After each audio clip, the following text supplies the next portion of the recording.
Olá, boa noite. Eu sou Rosiane Kennedy. A partir de agora você confere com a gente as notícias que circularam hoje nos corredores do poder. Auditoria em benefícios sociais evita um prejuízo de 9 bilhões de reais aos cofres públicos. Supremo Tribunal Federal inicia julgamento sobre a validade da delação da JBS e se o ministro Fachin continua com a relatoria do caso. Os detalhes você confere com a gente a partir de agora, aqui diretamente de Brasília, pela TV Brasil, pela Rádio Nacional e emissoras públicas de todo o país.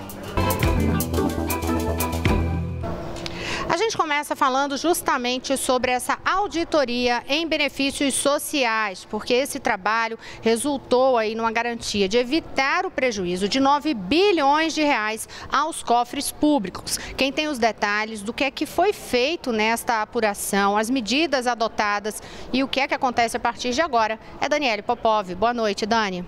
Oi, Rosiane, boa noite. É isso mesmo, o monitoramento evitou prejuízo de mais de 9 bilhões de reais. Para isso, foram realizadas avaliação contínua de programas sociais, revisão de regras e suspensão de benefícios indevidos. O trabalho foi feito nos últimos 12 meses pela Controladoria Geral da União. Apenas com a atualização das informações cadastrais, a economia foi de 4 bilhões e meio de reais no INSS, 1 bilhão e 600 milhões do Seguro-Defeso e pouco mais de 1 bilhão de reais do Bolsa Família. Para isso, a CGU fez um cruzamento das informações declaradas pelos beneficiários em bases de dados governamentais, como, por exemplo, a Relação Anual de Informações Sociais, a RAIS, e Cadastro Geral de Empregados e Desempregados, o CAGED. Segundo a CGU, a exclusão de benefícios indevidos do Bolsa Família permitiu zerar a fila de espera para acesso ao programa. Desde 2012, a economia decorrente da atuação da CGU é de quase 18 bilhões de reais, graças a medidas como o cancelamento de licitação, contrato irregular, recuperação de valores pagos indevidamente, redução nos valores licitados, contratados, elevação da receita e eliminação de desperdícios ou redução de custos administrativos, entre outras medidas. Rosiane. Obrigada, Dani. Eu estou observando aí que você já veio toda em roupa de linha, manga comprida, inverno começou e você já veio preparada, né? Brasília, que aqui, quando vai anoitecendo, a temperatura cai de repente, né, Dani? Cada hora do dia é uma temperatura. Neste momento eu estou com calor, Rosiane, por incrível que pareça. Mas é também a aceleração do programa ao vivo, que deixa a gente realmente mais agitado. A gente segue no noticiário agora e a gente vai falar com Maurício de Almeida na redação do Rio de Janeiro, porque a gente sabe que a crise financeira nos cofres públicos do Rio tem causado cada vez mais problemas. Problemas como a gente já relatou aqui, do atraso no pagamento dos salários dos servidores. No caso da Universidade Estadual, a UERJ, tem problema ali que já teve, que a gente também já relatou, de adiamento de aulas e agora até mesmo um impacto em relação ao vestibular. Boa noite, Maurício. O que é que aconteceu desta vez? É mesmo, Rosiane, a situação da UERJ, uma das principais universidades públicas do Brasil, é muito crítica. Agora, essa notícia do vestibular. No ano passado, 80 mil pessoas se inscreveram para fazer a primeira etapa do vestibular da UERJ.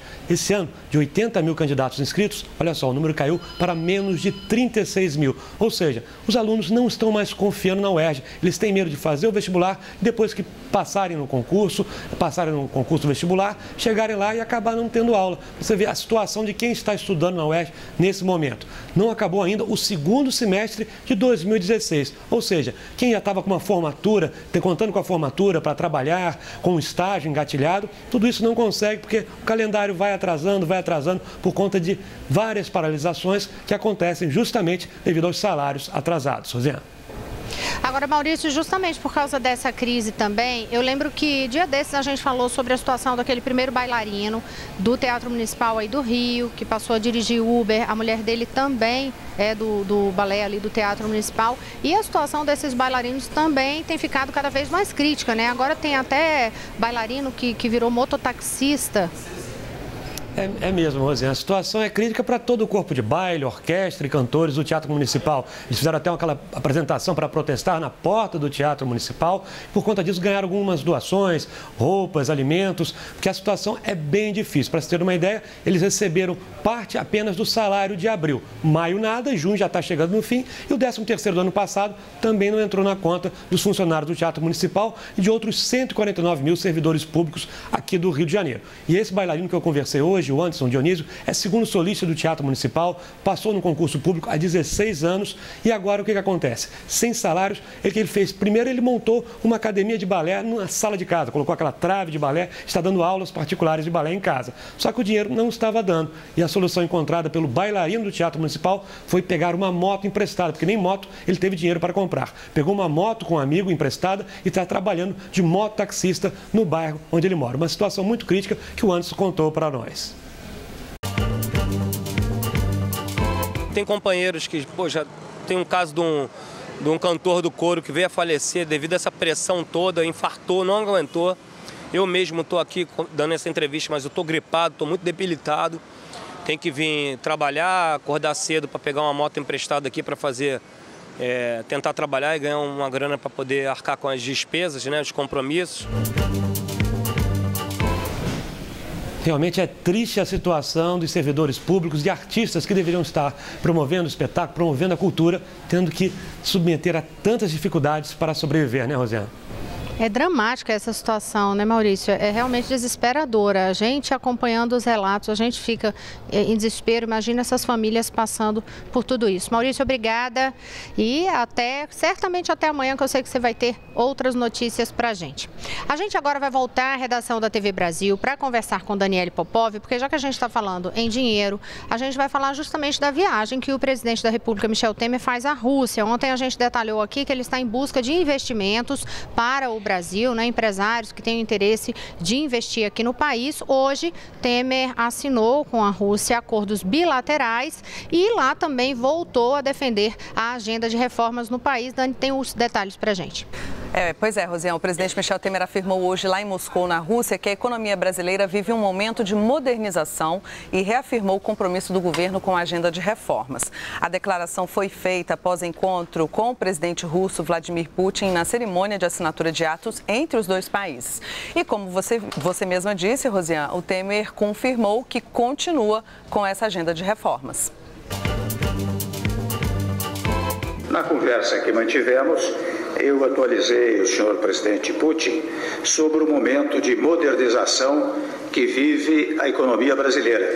Reafirmei o compromisso do meu governo com a nossa agenda de reformas. Tal como a Rússia, o Brasil está voltando a crescer. Tal como a Rússia, o Brasil reconquistou o controle sobre a inflação. A hora, portanto, é nos aproximarmos cada vez mais.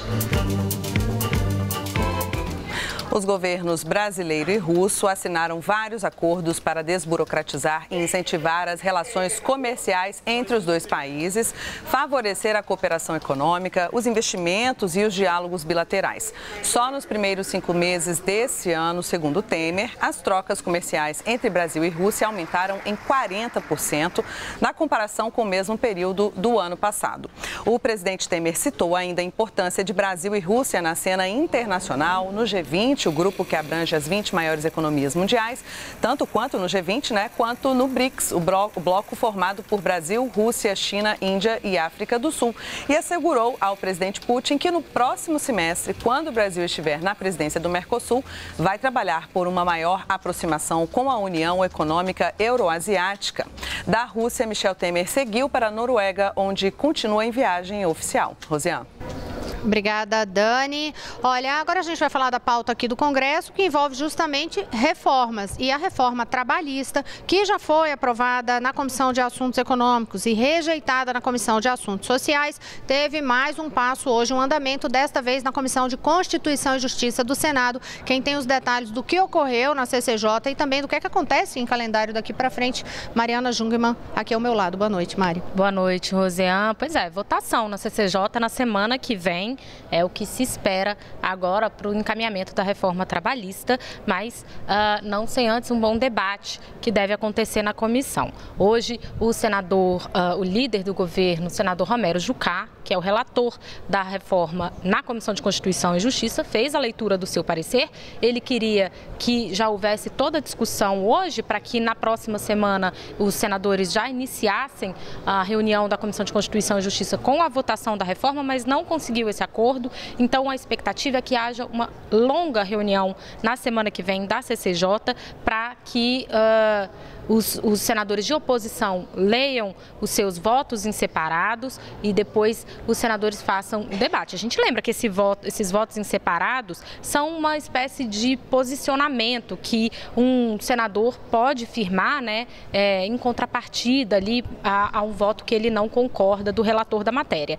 Na Comissão de Assuntos Sociais, funcionou. O voto em separado do senador Paulo Paim foi aprovado em detrimento do voto do relator, senador Ricardo Ferraz. Na Comissão de Assuntos Econômicos, não foi assim. Então, a gente tem que ver como vai ficar isso a partir de agora lá na Comissão de Constituição e Justiça. E a expectativa, Rosiane, é que, se for aprovada na Comissão de Constituição e Justiça, aliás, sendo ou não aprovada, a expectativa é que na primeira semana de julho a reforma trabalhista chegue ao plenário do Senado.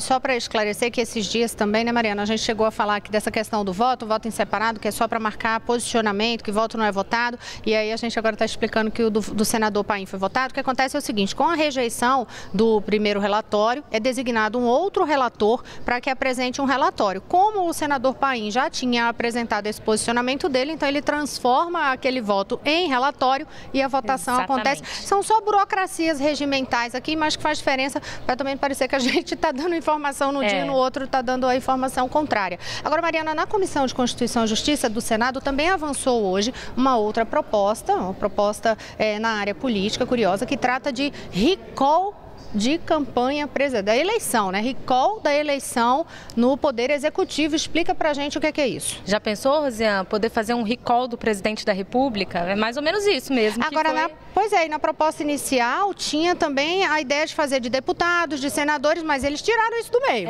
Exatamente. O Legislativo não vai entrar nessa proposta que foi aprovada hoje, não. É o seguinte, eles aprovaram a possibilidade de que, a partir do segundo ano de mandato, se 10% dos eleitores da eleição anterior quiserem, eles podem apresentar uma proposta para que seja revogado o mandato do presidente da República. Isso só poderia acontecer no segundo e terceiro ano de mandato, não poderia nem no primeiro e nem no último. A proposta também prevê que esses 10% têm que estar representados em pelo menos 14 estados, com pelo menos 5% dos eleitores de cada um desses estados. E aí, se esse recall for apresentado, ele passa pela Câmara e pelo Senado, tem que ser aprovado pelas duas casas e depois ainda vai para um referendo popular, que aí a população vai se manifestar se quer rever o mandato do presidente da República. Mas tudo isso, Rosiane, foi aprovado ainda só na Comissão de Constituição e Justiça do Senado e ainda vai agora para o plenário da Casa, onde precisa passar por votação em 2 turnos. E vai vir para cá também, para a Câmara dos Deputados? Ainda sim. E era uma proposta ali de relatoria de quem? Como é que foi essa? O relator foi o senador Antônio Anastasia, que acatou aí, em acordo mesmo com vários senadores, num debate amplo, várias mudanças ao texto original, entre elas essa questão. Ele retirou a possibilidade de recall para governadores, deputados estaduais, deputados federais, senadores, prefeitos, vereadores, enfim, todo o resto. Mas ele deixou em aberto a possibilidade de que os estados façam nas suas constituições estaduais uma lei semelhante.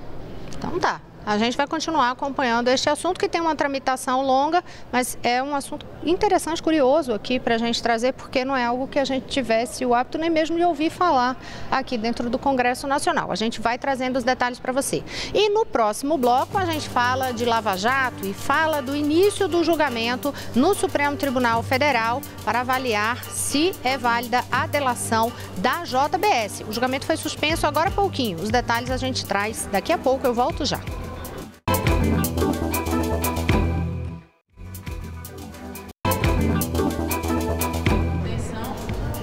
Olá, estamos de volta. Eu sou Rosiane Kennedy. Você confere com a gente as notícias que circularam hoje nos corredores do poder. No primeiro bloco, você viu conosco que uma auditoria evitou aí um prejuízo de 9 bilhões de reais aos cofres públicos em relação a pagamentos de benefícios sociais. E a gente abre esse bloco falando sobre o início do julgamento no Supremo Tribunal Federal a respeito da validade da delação da JBS. A gente lembra que essa delação foi um dos assuntos mais mais comentados dos últimos tempos, principalmente pela dimensão do acordo, né? Gerou muito questionamento ali, a gente entra em rede social, conversa em roda de amigos, até dentro do Congresso mesmo aqui, a gente vai ouvindo as conversas e principalmente questionamentos sobre essa extensão do acordo, já que pelos crimes que foram confessados por Joesley Batista, ele não será punido de jeito nenhum. Ele não vai ficar preso, não vai ter nenhuma, tanto que ele fez a delação, divulgou uma gravação, viajou para os Estados Unidos, até voltou para dar depoimento aqui no Brasil, mas está livre de qualquer punição em relação aos crimes confessados por ele cometidos. E quem tem informações para a gente sobre como foi esse início do julgamento no Supremo Tribunal Federal é Carolina Pimentel, diretamente da redação da Agência Brasil. Foi suspenso agora há pouco o julgamento, depois de uma tarde inteira, né, Carolina? Boa noite. Boa noite, Rosiane. Foi isso mesmo. Os ministros ficaram debatendo a tarde toda essa questão da validade do acordo da delação premiada da JBS e também se o ministro Edson Fachin continua como relator desse caso. Foi suspenso agora há pouco o julgamento e vai ser retomado amanhã. Mas, como você disse, durou a tarde toda. Quem começou falando nesse julgamento foi a defesa do empresário Joesley Batista, que é dono da JBS. Os advogados defenderam a validade das delações, de acordo com o advogado Pier Paolo Bottini. Os benefícios conseguidos pelo empresário com essa delação, como você disse, de não ficar preso e poder morar fora do país, foram contrapartidas, segundo o advogado, justas, concedidas pela Procuradoria-Geral da República, porque Joesley participou de ações chamadas controladas na investigação e colocou a sua vida em risco ao delatar e gravar encontros com políticos. Vamos ouvir o advogado do empresário.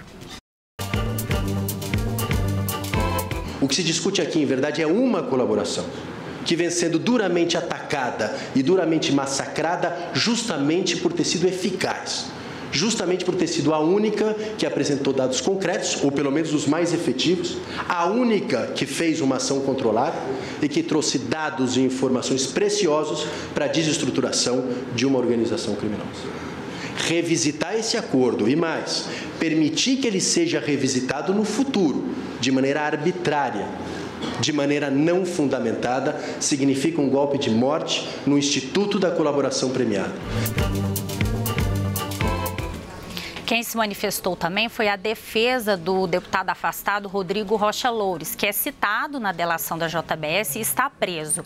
A defesa do deputado afastado defende, né, que é a validade, que essas delações sejam revogadas. Vamos ouvir também. Pedindo também que seja anulada a homologação. Eu não falo na delação, mas a homologação, pelo amor de Deus. Antes anulado e esse se devolva ao Ministério Público, ofereça a denúncia. E depois, em cima da denúncia oferecida, como manda a lei, artigo 4º, parágrafo 1º da lei 12.850, se faça um exame criterioso pelo Supremo para ver. É merecido ter esse prêmio? O que se deu para a Lava Jato, o que se deu para o Friboi, o que se deu para a Joesley, para essa turma toda, é a demonstração, é a maior comprovação que quando roubar, rouba bastante. Cansa de roubar. Rouba muito, porque daí você fica com muito e faz um acordo, paga 220 milhões e vai embora. Olha, já o Procurador-Geral da República, Rodrigo Janot, defendeu a manutenção do acordo da delação e também a permanência de Edson Fachin na relatoria desses processos. Rodrigo Janot disse que os acordos de colaboração não podem ser simplesmente recusados pelo Judiciário, como defendem os advogados de alguns investigados por causa das delações. Rodrigo Janot argumentou que a qualidade das provas colhidas justificam a validade desse acordo. Já o ministro do Supremo Tribunal Federal, Edson Fachin, votou contra a revisão dos termos da delação premiada da JBS. Segundo o ministro, na fase de homologação, cabe ao Judiciário verificar somente a legalidade do acordo, sem interferir nos benefícios que são concedidos a quem firma essa delação e também nas declarações dos investigados. Fachin também votou pela sua permanência na relatoria do caso. Após o voto de Edson Fachin, o ministro Alexandre Moraes também votou e ele acompanhou o ministro Edson Fachin, votando aí também contra uma revisão do acordo de delação premiada. Amanhã, os demais ministros da Corte devem votar também, Rosiane.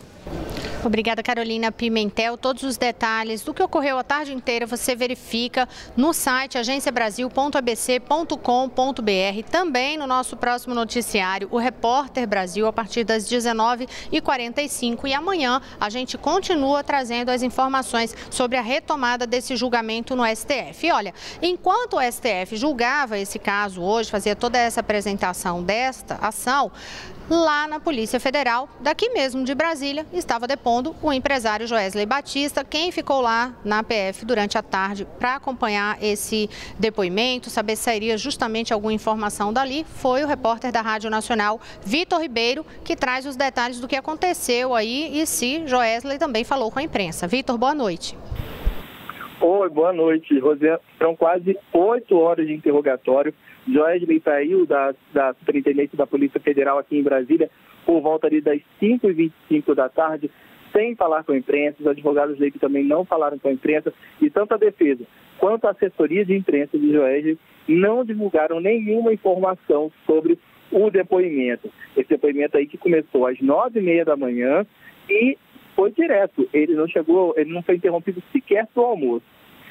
Sobre esse depoimento de Joesley foi sobre a Operação Bullies, deflagrada em maio pela Polícia Federal para investigar possíveis irregularidades no repasse de dinheiro do BNDES para a JBS, um prejuízo aí estimado em 850 milhões de reais. E, Rosiane, teve um incidente, digamos assim, lá na Polícia Federal. O que aconteceu foi que 3 homens se apresentaram como seguranças de Joesley e os policiais federais estranharam a postura deles e pediram a identificação e tal, e descobriram que um homem era motorista e os outros 2 eram policiais civis lotados em São Paulo e que estavam armados com a arma da corporação, com a arma da Polícia Civil. A polícia, então, os 3, interrogou, eles estavam em 2 carros de luxo, também a polícia fez uma vistoria nesses carros, comunicou à Secretaria de Segurança de São Paulo o ocorrido, eles foram liberados na sequência. O depoimento de Joesley, que deveria terminar um pouquinho antes das 5, foi estendido porque ele ainda teve que prestar também satisfações sobre a atuação desses homens que na avaliação da Polícia Federal estavam exercendo irregularmente a profissão de seguranças privados. Bom, a gente falou com a Secretaria de Segurança de São Paulo, mas eles não sabiam o que esses 2 policiais civis estavam fazendo na segurança de Joesley Batista aqui em Brasília. Rosiane. Obrigada, Vitor. Olha, ainda sobre a JBS, a Justiça Federal proibiu a venda de R$1 bilhão de ativos na empresa. A decisão impede o andamento da venda das subsidiárias da empresa na Argentina, no Paraguai e no Uruguai. Unidades que naqueles países são controladas pela 2ª maior companhia de carne bovina do Brasil.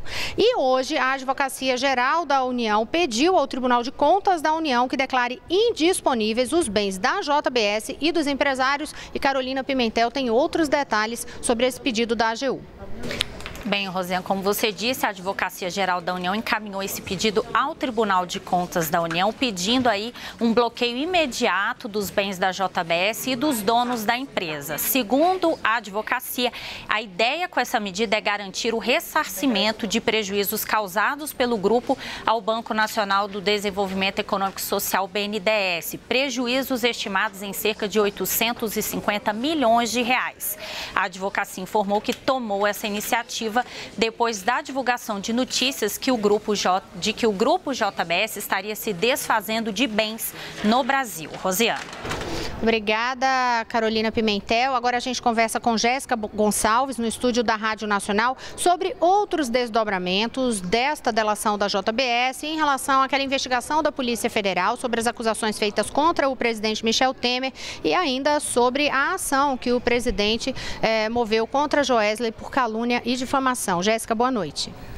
Boa noite, Rosiane. A Polícia Federal enviou ao Supremo um relatório parcial sobre o inquérito aberto para investigar o presidente Michel Temer a partir das delações da JBS. No relatório, a Polícia Federal diz que há evidências de prática de corrupção passiva por parte do presidente.